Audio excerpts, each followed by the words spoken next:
Conakry, 27 septembre 2014, au sommaire de cette édition à la Tribune des Nations Unies, le chef de l'État, président en exercice de l'Union du fleuve Mano, appelle les nations à se mobiliser pour éradiquer le virus Ebola. 41 millions de dollars pour la Guinée. L'argent est destiné à la lutte contre le virus Ebola. Le ministre d'État en charge de l'économie et des finances annonce la bonne nouvelle. Occupation illégale des domaines de l'État, le site de Kenende, réservé pour la construction de l'École nationale d'administration, envahi par des riverains. Le ministre de la fonction publique est en colère. Mesdames et messieurs, bonsoir. Merci de votre attention et bienvenue dans cette édition à l'Assemblée annuelle des Nations Unies. Le président de la République, Professeur Alpha Condé, rend hommage à la communauté internationale pour son soutien à la lutte contre le virus Ebola. Dans son allocution à la tribune de l'ONU, le chef de l'État invite les nations à se mobiliser pour éradiquer l'épidémie d'Ebola qui constitue un véritable problème de santé mondiale. Voici le compte-rendu de notre envoyé spécial, Sanassi Keita.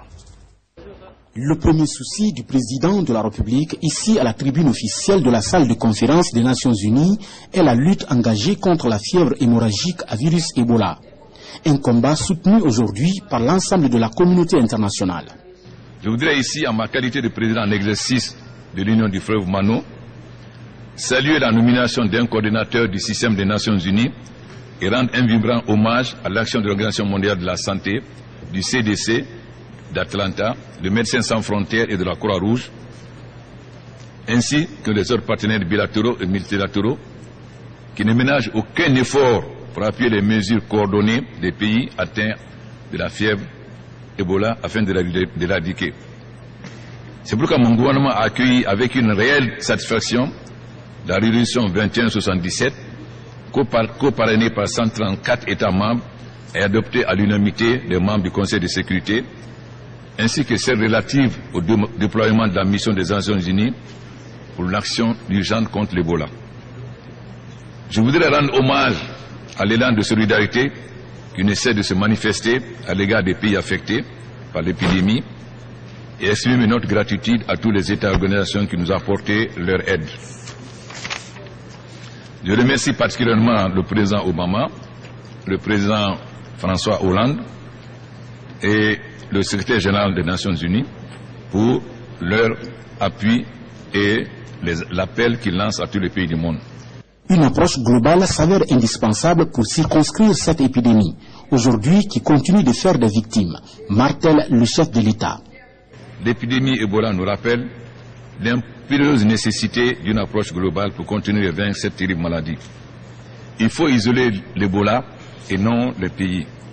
Nous devons combattre la panique irrationnelle qui s'est emparée du monde. Des besoins urgents s'imposent à nos pays pour davantage impulser notre action afin de lutter efficacement contre Ebola. Ces besoins s'inscrivent dans les domaines divers comme le renforcement des infrastructures et des systèmes de santé, l'accroissement du personnel sanitaire, une assistance financière, matérielle et logistique dans le déficit de nos efforts. Mais c'est très bien de nous faire des promesses, mais il y a urgence à agir sur le terrain. Plus vite nous agissons, plus nous avons des chances d'arrêter la maladie.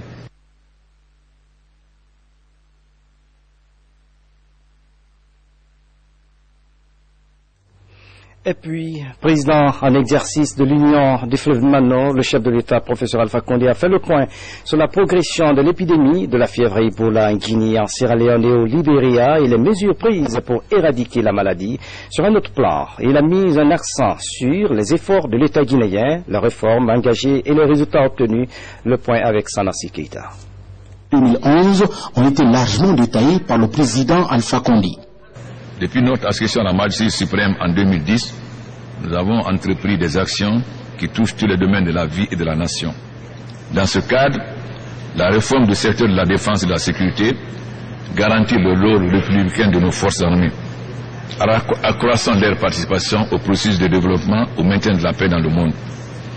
L'indépendance du système judiciaire est désormais consacrée.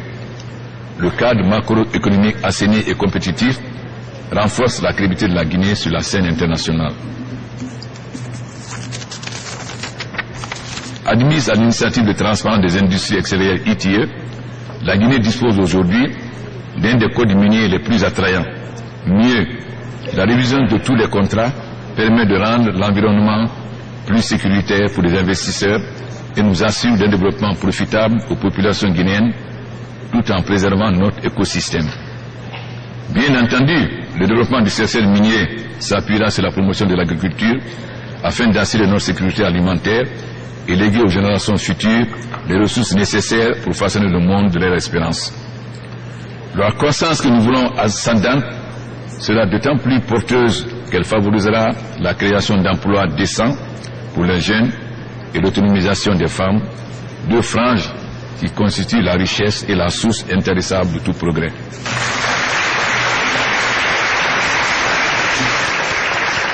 Juste après cette allocution à la tribune officielle des Nations Unies, le président de la République a été reçu en audience par le secrétaire général des Nations Unies.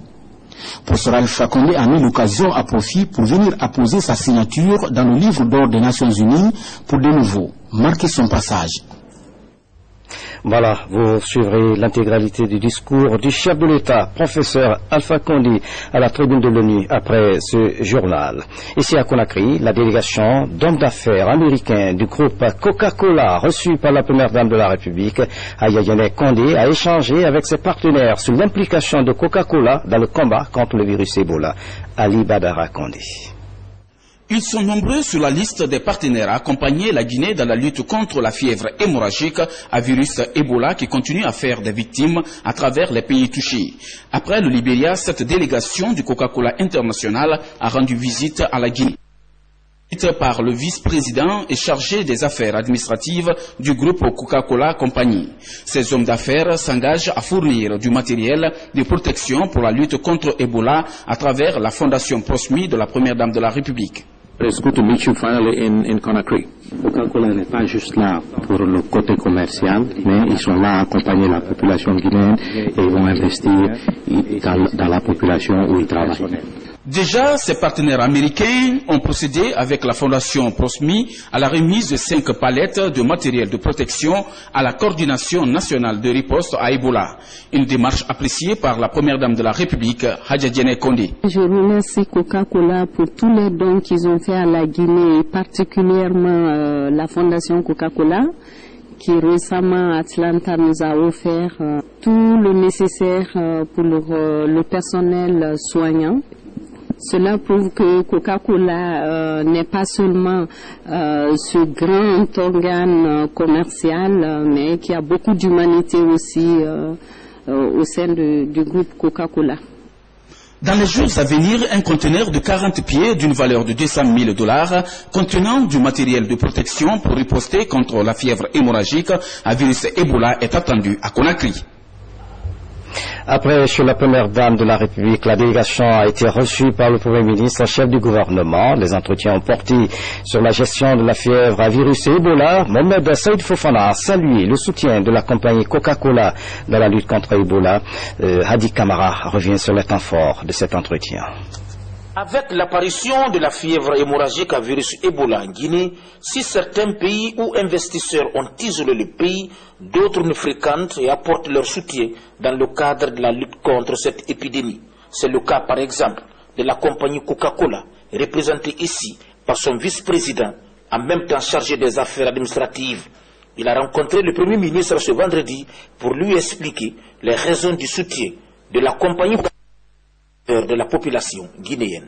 Nous sommes très heureux de venir visiter donc la Guinée afin de montrer notre solidarité et le soutien que nous apportons à la population de Guinée. Bien évidemment, il est très important de montrer ce soutien à la fois pendant les bons moments comme les moments difficiles comme ceux que nous traversons actuellement. Depuis 1989, on a passé des bons moments, comme vous savez bien, et des moments pas si bons. Mais toujours Bonagui a travaillé, a servi un produit de qualité mondiale, première qualité, et va servir et va continuer à servir. Très satisfait du soutien, le Premier ministre a tout d'abord remercié l'hôte de marque pour les différents gestes avant d'inviter les autres investisseurs à s'impliquer davantage dans la lutte contre cette fièvre hémorragique à virus Ebola en Guinée. Comme vous le savez, nos pays avait atteint un certain niveau de croissance qui permettait d'envisager de grands investissements et afin de réduire, n'est-ce pas, cette pauvreté que vous savez qui touche plus de 50% de la population de ce pays. C'est ce que Ebola est en train de remettre en cause. C'est pourquoi notre souhait est cette forte mobilisation, pas seulement à travers la parole, mais à travers des actes comme ce que vous venez de poser. En tout cas, la compagnie Coca-Cola entend poursuivre ses actions de développement industriel pour contribuer à réduire la pauvreté en Guinée. Et puis retenez que le Premier ministre, chef du gouvernement, a effectué ce samedi une visite de travail à Foikaria.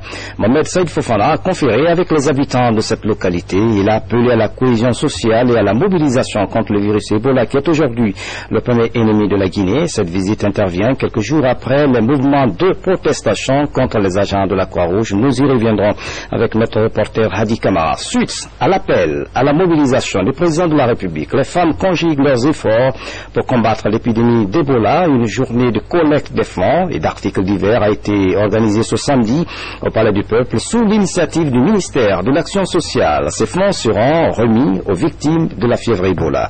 Denise Timbo signe ce reportage.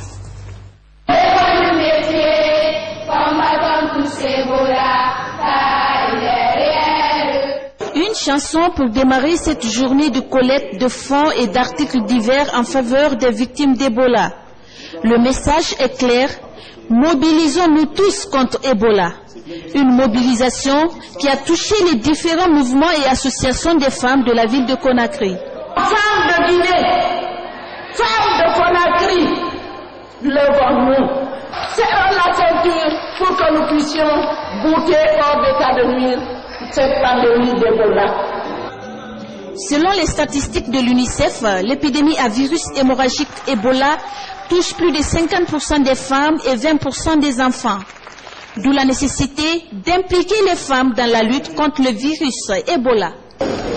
Vous êtes les personnes qui devraient être au cœur de la lutte contre l'épidémie. Pour le combat contre Ebola, la femme n'est pas une solution, mais la solution. Cette journée de solidarité féminine en faveur des victimes d'Ebola a été marquée par des séries de remises de dons en nature et en espèces. Un appel lancé par le ministre de l'Action sociale, de la promotion féminine et de l'enfance. C'est le lieu pour les femmes de Guinée de dire à nos maris, nos enfants, nos frères que l'épidémie est une réalité dans notre pays. Mais encore, elles peuvent être rassurées que l'épidémie n'est pas nécessairement mortelle. Pour sa lutte d'indépendance, la Guinée a fait recours à ses braves femmes. Aujourd'hui encore, les femmes de Guinée sont déterminées à bouter hors du pays le virus Ebola. Une lutte qu'elles comptent mener par la sensibilisation et l'information. Et puis en déplacement, une mission gouvernementale a séjourné dans la région forestière pour s'enquérir du niveau d'application des mesures prises pour stopper la fièvre Ebola. Dr Rémi Lama, ministre de la Santé, et Alcine Makanera Kaki, ministre de la Communication, ont visité les centres de traitement des malades de la fièvre Ebola. Au nom du chef de l'État, la mission a encouragé les agents sur le terrain. Le point avec Sori de Kera. Depuis la recrudescence de l'épidémie de la fièvre hémorragique Ebola en Guinée, la région forestière est la plus touchée. L'ampleur de la maladie a amené le gouvernement et les partenaires à ouvrir un centre de transit ici à Macenta. Il accueille tous les cas suspects et procède à leur dépistage. Les confirmés positifs sont référés au centre de traitement de Gekedou. La majorité des malades arrivent des zones rurales où les pesanteurs culturelles restent encore à l'origine de beaucoup de résistances. On peut s'en sortir avec Ebola si on va très vite au centre de traitement ou de transit et que Ebola est une réalité en pharmacie et que c'est pas les services d'intervention, c'est pas les services de la Croix-Rouge, c'est pas l'OMS, c'est pas MSF qui donne Ebola. Ebola est dû à un virus qui existe et c'est ça qui tue. Ce n'est ni les pulvérisations que nous apportons au niveau des domiciles dans des lieux d'habitation qui tuent. Ces pulvérisations-là servent à tuer plutôt le virus, mais ne tuent pas les personnes. À À ce jour, plus de 60 malades sont repartis entre les centres de Macenta et de Guékédou. En plus de ces préfectures d'accueil, les malades viennent d'autres préfectures comme Beila, Zérekore et Keriwane. Macenta enregistre plus de 80% des cas. La propagation du virus dans la région exige d'autres actions plus urgentes sur le terrain. L'érection très prochaine du centre de transit de Macenta en centre de traitement s'inscrit dans cette logique. La lutte contre la fièvre hémorragique à virus Ebola, l'État guinéen et ses partenaires se mobilisent pour contenir la propagation de l'épidémie. 100 enseignants suivent une formation à cet effet. C'est une initiative d'une ONG française, WAHA, qui compte dans le même temps mettre en place un centre transit Ebola. Voici le reportage de Adia Toubari. Il y a quelques jours, le gouvernement guinéen annonçait l'ouverture de 13 centres transit Ebola. L'ONG française WAHA entend s'impliquer dans ce projet par la mise en place d'un centre transit Ebola dans une des 33 préfectures du pays. Ce sas de décontamination et ses 5 isopodes constituent le premier lot de matériel destiné aux 10 centres. Nous avons designé cet outil qui est un sas de décontamination. Ça, on le met à l'entrée et à la sortie de n'importe quel bâtiment qu'on peut nous tapisser pour isoler, pour éviter toute contamination. On peut le préparer et on fait des lits d'hospitalisation. Nous mettrons des dispositifs de visioconférence, de vidéoconférence pour permettre aux malades de communiquer avec sa famille. Je pense que quand on est malade, qu'on est quelque part et qu'on puisse voir ses enfants, voir sa femme, voir ses parents, ça peut aider aussi à renforcer et ça peut donner aux patients assez de force pour pouvoir combattre. Nous avons des techniciens de la cellule de prise en charge qui étudient les différentes offres et nous sommes en train d'œuvrer pour que ces 13 centres soient fonctionnels avant la fin du mois d'octobre. La mise en œuvre de ce centre de transit Ebola passe par la formation des formateurs nationaux.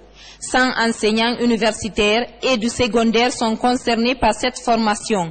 Elle s'inscrit dans le cadre de la lutte contre Ebola en milieu scolaire et universitaire du pays. Nous allons former une première équipe ici, qui elle à son tour va se charger de démultiplier sur l'ensemble du territoire la formation des enseignants, des élèves, pour qu'une fois en classe, les enfants sachent que faire et les enfants sachent comment se comporter pour être à l'abri de ce que nous connaissons aujourd'hui comme malade dans notre pays, c'est-à-dire la maladie Ebola. Créée en 2009, l'ONG WAHA est basée à Paris. Depuis 2010, elle appuie la Guinée dans l'amélioration de la santé maternelle et infantile. Dans le même registre, l'association des fondateurs des écoles privées se lance dans la lutte contre le virus Ebola. Elle a organisé dans ce sens une session de formation à l'intention de ses membres. Le point avec Tiernos Madialo.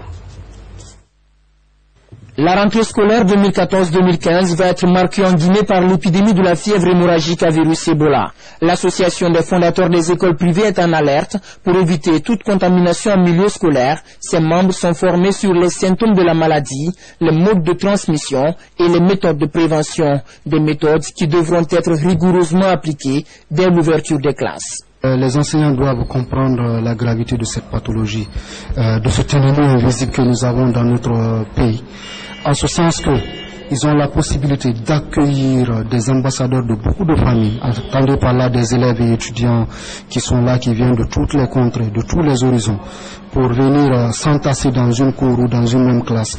Imaginez si parmi eux, par hasard, développer la maladie, la possibilité de la transmission à large échelle. Le gouvernement avait déjà annoncé des mesures de prévention en milieu scolaire. La campagne entreprise par l'association des fondateurs des écoles privées vient en appui aux efforts de l'État pour stopper l'évolution de la maladie en Guinée. Le gouvernement a fait beaucoup d'efforts. Si vous voyez que les portes ne sont pas ouvertes, c'est une étude systématique qu'ils sont en train de faire pour ne pas mettre nos enfants en classe et avoir cette maladie qui va ravager dans nos écoles. Découvert en 1976 simultanément au Congo et au Soudan, le virus Ebola est particulièrement virulent et se transmet au moindre contact avec un corps infecté.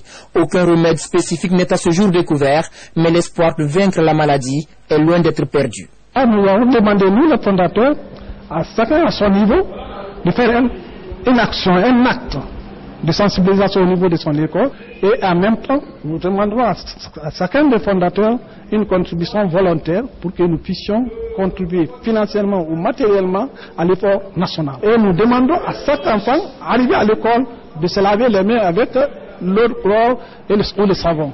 Donc, dans nos toilettes, dans les toilettes des écoles que les enfants fréquentent, les mesures sont prises pour protéger les enfants.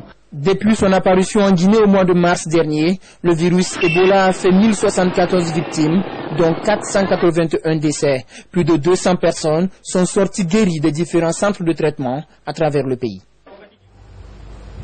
L'autre temps fort de cette édition, je vous le disais en titre, le conseil d'administration du Fonds monétaire international approuve le décaissement rapide d'un montant de 41 millions de dollars pour la Guinée. Cette somme est destinée à la lutte contre la fièvre hémorragique à virus Ebola. L'annonce a été faite ce samedi par le ministre d'État en charge de l'économie et des finances. C'est à la faveur d'une conférence de presse à Conakry. Boubacar Ba fait le point. L'administration du Fonds monétaire international a approuvé une assistance d'urgence de 130 millions de dollars aux 3 pays frappés par le virus Ebola. La Guinée, notre pays, bénéficie ainsi de 41 millions de dollars décaissables dès la semaine prochaine. Ce montant contribuera à couvrir une partie des besoins immédiats de financement sur la lutte contre l'épidémie Ebola et conforter la balance de paiement du budget dont le gap est estimé à plus de 130 millions de dollars. On le sait, depuis l'apparition d'Ebola, on note des besoins énormes de financement au regard de la baisse des recettes fiscales et douanières et la nature de la propagation de cette maladie. Une situation qui pourrait entraîner un recul considérable de la croissance et alimenter des tensions inflationnistes. La 4e revue a été concluante au mois d'août dernier, qui a été synonyme de décaissement de 28-29 millions de dollars. Donc en l'espace de 3 mois, le Fonds monétaire international va nous appuyer de 28 millions de dollars plus 41 millions de dollars. Au titre de la facilité élargie de crédit, c'est une aide à la balance des paiements. Et ce qui a été fait hier est un appui budgétaire lié à la riposte. Pour le gouverneur de la Banque centrale, nous devons être proactifs dans ce combat commun contre cette épidémie. En plus de cette enveloppe financière du FMI, la Banque islamique de développement a également approuvé un financement complémentaire de 6 millions de dollars en dehors des 300 millions de dollars pour la rénovation et l'équipement de l'hôpital Donka avec d'autres investissements dans le secteur. En nous informant il y a quelques jours que le projet de rénovation de l'hôpital Donka va passer devant le conseil des directeurs exécutifs de la Banque islamique de développement, qui est son conseil d'administration, donc qui nous a informé qu'à marge de la discussion du dossier de rénovation de l'hôpital Donka, il y a un soutien important de l'ordre de 6 millions de dollars dans le cadre de la riposte contre la fièvre Ebola. Pour le représentant de la coordination nationale de riposte, il faut faire en sorte que l'épidémie ne se transforme pas en pandémie. Le premier effet dévastateur est celui du nombre de personnels de santé affectés.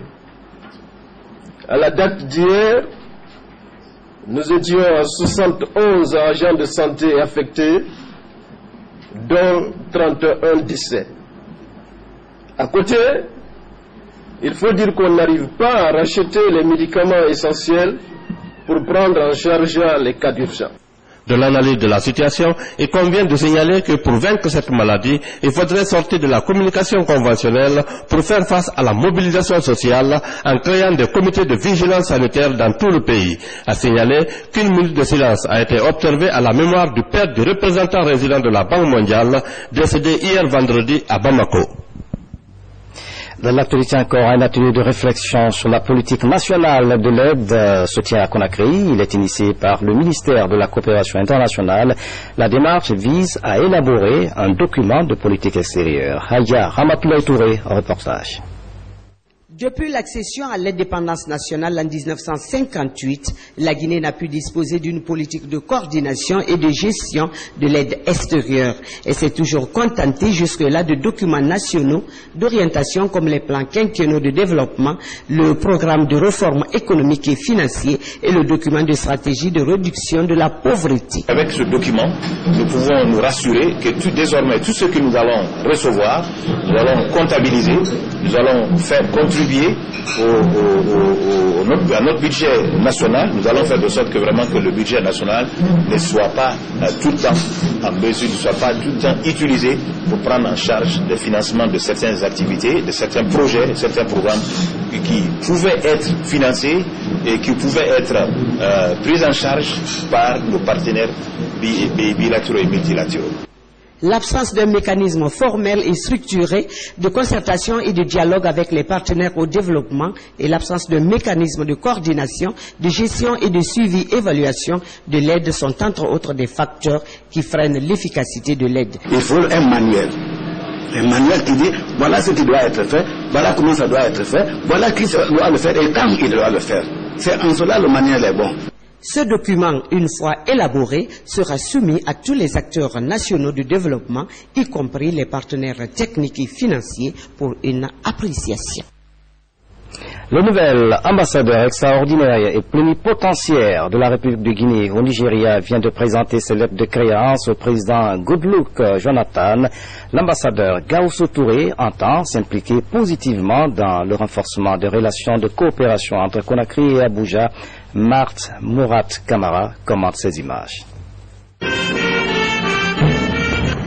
Après la remise de ses lettres de créance et celle de rappel de son prédécesseur, l'ambassadeur extraordinaire et plénipotentiaire de la République de Guinée a hautement apprécié la qualité des relations existantes entre les deux pays et exprimé sa totale disponibilité à œuvrer pour leur approfondissement en leur conférant une nouvelle impulsion au bénéfice mutuel des peuples nigérians et guinéens.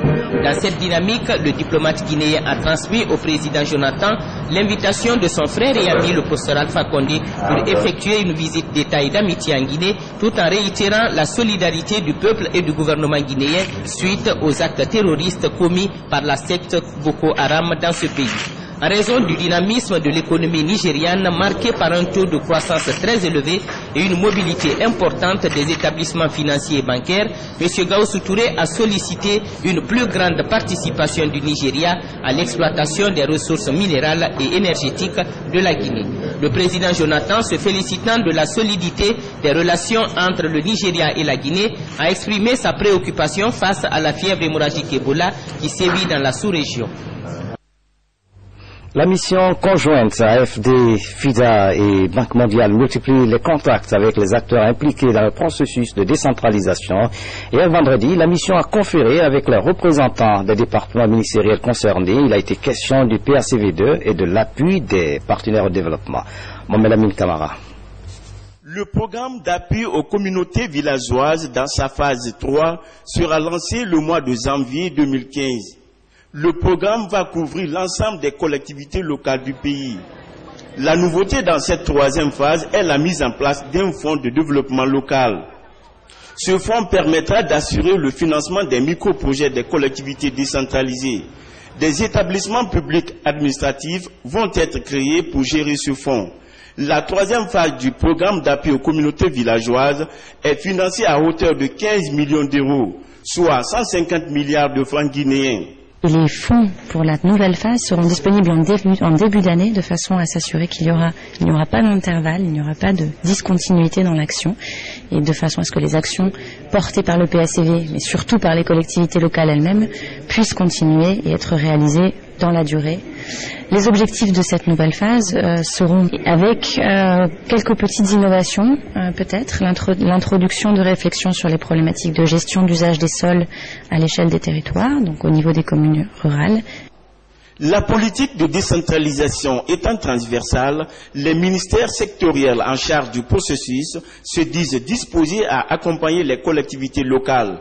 Plus de 15 milliards de francs guinéens vont être privilégiés dans la loi de finances 2015 pour l'ensemble des 304 communes du pays.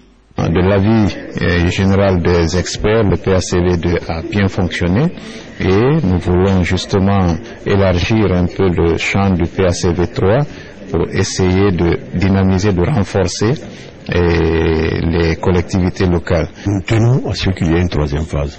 Mais ce n'est pas nous qui décidons, c'est non seulement le comité interministériel, mais c'est surtout le ministère des Finances. Parce que ça dénote quand même un certain financement de la part de l'État. Ce n'est pas seulement les bailleurs de fonds, mais il y a aussi un grand financement de l'État. L'accompagnement des bailleurs de fonds vers les collectivités est une bonne stratégie. Mais la meilleure stratégie serait de mettre en place un mécanisme durable pour garantir la gouvernance locale. Dans l'actualité encore, le site réservé pour la construction de l'école nationale d'administration est illégalement occupé par les riverains. Si à Kénendé, dans la préfecture de Dubreka, ce domaine de 6 hectares est complètement envahi. La question préoccupe le ministre de la fonction publique. Sékou Kourman s'est rendu sur le site pour faire le constat. Suivez le reportage de Baba Kouyaté. C'est ce site de 6 hectares de Kénendé dans Dubreka qui doit abriter la future école nationale d'administration. Un site octroyé au ministère de la fonction publique à travers un décret présidentiel en 2003. Depuis cette date, 57 citoyens ont occupé illégalement le domaine. Selon les responsables du ministère de la Ville et de l'aménagement du territoire, aucun acte n'a abrogé le décret de 2003. Cette zone a fait l'objet d'un décret. Et le décret, c'est l'acte suprême. Donc à partir d'un décret, on ne peut pas avoir un autre acte pour déclasser. Il faut un autre décret. Il s'agit de récupérer ces terrains. Et comment nous allons les récupérer? D'abord, nous allons interpeller les différentes personnes qui sont installées sur ce domaine. Nous allons les informer et les sensibiliser pour leur dire qu'ils sont illégalement établis sur ce terrain-là. La construction d'une ENA en Guinée est une priorité du gouvernement, alors que plusieurs occupants illégaux ont envahi partiellement le domaine. Pour le gouvernement, l'air de déguerpissement est imminent. Nous venons pour constater de visu l'état du terrain, le taux d'occupation illicite et prendre les dispositions qu'il faut pour déguerpir systématiquement et définitivement les occupants illégaux. Au-delà de notre département, c'est un projet phare du quinquennat de M. le Président de la République. De là, la mission interministérielle s'est dirigée à la préfecture de Dubreka. Ici, ils ont échangé sur des stratégies pouvant aboutir au déguerpissement. Il s'agit notamment de sensibiliser les occupants, d'annuler les actes de donation et procéder au reclassement des citoyens déguerpis. Aussi, un PA sera installé là pour sécuriser le site de Kénendé, propriété du ministère de la fonction publique. Et puis en plus bref, Assemblée générale des travailleurs du ministère de la Pêche, elle a été présidée par le ministre en charge de ce secteur. Les débats ont porté sur l'identification des problèmes qui assaillent le département afin de trouver des réponses rapides. Le reportage de Moussa Komara dans les prochaines éditions d'information. C'est la fin de cette édition. À tous, merci de nous avoir suivis. Excellente soirée. Au cours de le monde. À demain.